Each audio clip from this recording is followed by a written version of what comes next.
باش نعمل شكشوكة خليت حمص وبصل وزيت زيتونة وخليت قرع اخضر قصيته اطرف صغار ومش نخليه. من بعد نشعلو الغاز ونخليوه يتقلى 10 دقايق على نار هادية.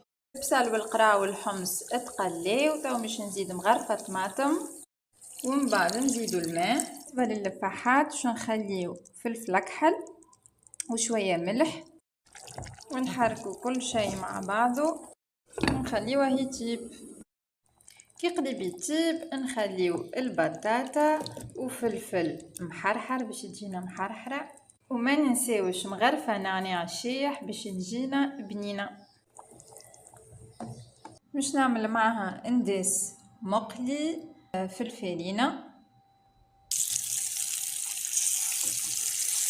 وهذا الفاينل ريزالت وهوني كعبتنا الحوت. يلا شهية طيبة ومنظرها تشهي.